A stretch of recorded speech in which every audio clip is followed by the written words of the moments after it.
guys, welcome back for another speed build. This week I'm in Newcrest building on Comfy Cubby.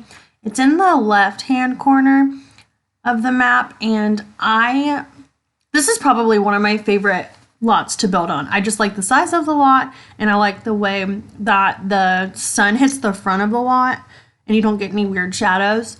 But originally for this build, I didn't have anything in mind, and then as I was building, I was like, this would be the perfect house for a teacher. So that's what I did. I had the idea that she just broke up with her boyfriend and bought this house, and now it's just her and her dog. In this build, I put a bunch of like papers that I made it look like she was grading, and I put some of the debug kids art around, like the students and make our pictures and stuff. Also, I put a flower arranging table, and I put some flowers on the kitchen table. I thought maybe that was like a side hobby of hers. And I also had the view that she was very like into body wellness. So I have a yoga mat and I have some essential oils around. And of course the house is filled with houseplants. But right now I'm just working on the front yard. I did put a little patio in the front, and I put some tables and some flowers out. And I used this debug fence to kind of separate the house from the sidewalk, and it does kind of cut over into the neighbor's yard. But now for my landscaping, I always use the Napa from Island Living. I just use that as an underlay for my flower beds. I just put down the hedge and then some of the hydrangeas, and I sized down that tree from Island Living to make it look like a bush. And I love those debug hanging plants, and I put the fern on there to make it look like a hanging fern, and I thought that was kind of cute. Now I'm just trying to fill out the garden, and I set up my foundation, and I used some of the columns to kind of square off the house a little bit, just to add a little bit more character. Now these windows and doors are my go-to. I put them on every single house, whether they stay or not, but I do end up changing the windows and the door after I'm done messing with the roof. So as you guys know, I'm new to the YouTube channel, but I made an Instagram account, and I sent everybody a link that was following me and that I followed to come and support my channel. And you guys, they are all so great. So if you are one of those people, throw a comment down there so other people can subscribe to your channel too. Everyone is just so supportive and so sweet. But now I'm just working on that front patio area, and I do change the tile to brick, and I think it looks so much better. And then I move on to the exterior paint, and I have a bunch of saved rooms that I have a bunch of my favorite exterior combinations. If that's something that you guys are interested in, I can upload those to the gallery. Just let me know in the comments. But this is where I start changing the look of the house again, and I start with the door, and I start with the window, and then I go back into landscaping. Now those rose bushes are from Cottage Living, and I use them in almost every build now, but they have like a light pink, the pink that I use, and I think a dark red. But I think they look especially good when you kind of place them close together and make them look like a bush. But here I just move on to the patio area, and I did add the lemon tree that is from the plant pack, and I love it. I want a lemon tree in my house so bad.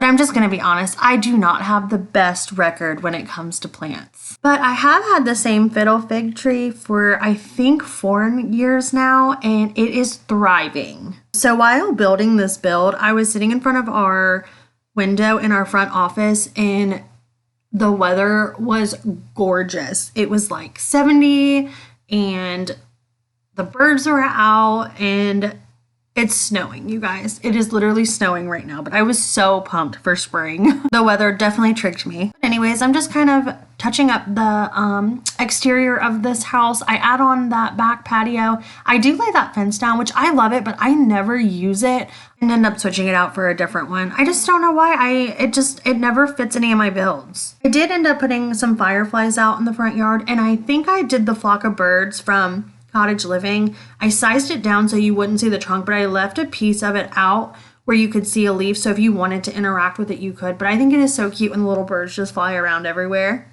And that was another thing that I had envisioned for the sim that lives here, that she loves animals. She has a dog. She feeds the birds on the weekend, but that's where I put in you can see the little leaves sticking out right there on the right side. And I tried to place that birdhouse so it looked like it was in the tree, but it just wasn't working. So I put it there on top of the fence that I placed. But here soon I do move on to the inside of the house, and I start with the kitchen, and I found a debug wooden, I don't know what it is, but it's from Snowy Escapes, and I sized it up and I used it as a cutting board, and I placed a bunch of stuff on it, but I have never seen that item. The cabinets that I placed with the cups and the plates in them are actually from Base Game, and they recently added new swatches, and that is one of my favorites. I love the white with the light wood. I think it looks so good together. There I do start messing with the floor plan just a little bit because I wanted to make room for a laundry room in this build. And then I also added a vacuum from Bust the Dust, I think it's called. But anyways, back to the kitchen. I love that hutch from Cottage Living, and I do think I changed out the table. I used the one from Tiny Living, the higher table, but I add a backsplash, and then I add some shiplap, which I think is so cute. And then I throw down some of that light wood hardwood floor and mess around with some of the lighting in the kitchen. I throw up some curtains, and I really hate that some of the swatches don't have a rod that goes all the way through to the other side, so I kind of make one here with the shelves just to kind of make it look like a rod, make it look like it's one unit. So then you guys will see me pull out the table from Snowy Escapes, and I had the idea to put a laptop on it so I could put it on her coffee table. I wanted her to be able, I guess if you place that table down and resize your coffee table just a size smaller with your bracket key, they can actually sit on the floor and look like they're sitting at the coffee table. But I thought it would be so cute if she was grading papers or catching up on some work while sitting at her coffee table. I feel like in other Sims games, they've had more freedom. Like they used to play video games on the floor. And so that's just a little bit of a, visual gameplay aspect. I thought that would be cute in this house. But now I'm just kind of figuring out what I want to do and how I want to decorate and what color schemes I want to use. Now I did stay with a light color scheme in here, and I think it looks really good. And I threw that sports picture up on the mantle, and I figured it could be her and her recent class. So for the fireplace, I raised the foundation with a platform, and I placed the fireplace on top to make it look like it was sitting up higher than the rest of the house. And then I added a fence, a low-lying fence, just to make it look kind of squared off a little bit. And the lantern that I placed down is from the new pack, My Wedding Stories. So I bounced back over to the kitchen, and I'm trying to figure out, I wanted to put an island originally, but it just didn't feel right. So I just kind of extended the cabinet space out there to make kind of like a hallway. And then next I go back into the living room to make a dog bed. And I put the dog bed in the basket, and it is so cute when your dogs lay there. So in addition to her being able to do stuff on the laptop on the coffee table, I decided to make her like a little desk or a work area. And that's what I'm working on now. And I use the filing cabinets from Get to Work to make it look like the desk was sitting on top. It reminds me of the styles you can buy from IKEA. And I love that plant that I put on top of the desk where it has like the trimmings. I think it's so cute. But after that, I move on to the laundry room and the bathroom. And for as long as I have been playing this game, I can absolutely never find the washer and the dryer. Honestly, even if you ask me right now, I could not tell you where they are. But anyways, I don't do anything too extravagant to the laundry room or the bathroom. I did tuck the shower into the wall to hide the tiling on it, and instead used the tile from the kitchen from the Jungle Adventure. And I like raising stuff to put on the back of the toilet. I think it adds so much character. Here I use the snake plant, but the jar from Cats and Dogs with the Q-tips and cotton balls are really cute, sized down and raised up. I do not know what my problem was, but this bedroom was so hard to furnish. For whatever reason, I could not get it to work the way I wanted to.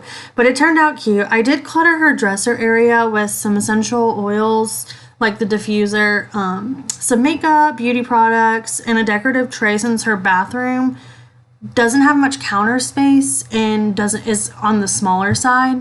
So I'm assuming after her shower, she comes in here and gets ready for the day as opposed to doing it in the bathroom. But I did hang a towel on her bedroom door, and I used the mirror from Jungle Adventure that looks like it's leaning up against the wall. That is probably one of my favorite pieces in this whole game. Then I start moving on to clutter the kitchen. I start putting some stuff on that cutting board, and I move those flowers and I raise them up to make it look like it's sitting in the basket. And then I add the tulips, and then I put them in that pitcher. I thought that was kind of cute. I raise up those flowers to look like they're sitting on top of the microwave, and then I just kind of clutter areas that I think look bare. And then I add the dog bowl for her dog. And for this build, I do remember to put a trash can. I put it in that corner over there. If you download any of my other builds, you're probably going to have to add a trash can. I don't know why, but I never remembered to add the trash cans. I did plan on having this build up a lot sooner than what I'm going to have finished. I have been so busy lately. I run an Etsy shop as well, and I've been trying to figure out some new stuff to put on there, and I have new baby girl twins they're actually 6 months today. So I am just been so busy and it's been so crazy. I also have a 2-year-old who is getting into literally everything. Talk about terrible twos. Oh my God. We are so ready for spring. I cannot wait to get out of this house. So me building on here is literally like my getaway. But anyways, now I'm just working on the backyard and some landscaping. I do find those fire logs from the debug catalog from Cottage Living, and I place those over there in the back corner of the yard. And then I do change out some of the trees, and I add some terrain paint, and I added for her to plant some of her flowers. And then I added that flower arranging table. So that was one of the hobbies that I thought that she would like to have in this house. And here in a minute, I do go back on the inside and I add the drawings from her students onto the poster boards. And I used the tool mod to help kind of layer them and rotate them a little bit just to make them look a little bit realistic. And I did add a couple of things off of the screen. So you'll see those in the screenshots, but I did play test this build and it works fine. All of my builds are play tested. So with that being said, this is a good time to stop, but I will talk to you guys here in a little bit. Thanks for watching. Please like and subscribe. I'll talk to you guys later. Bye.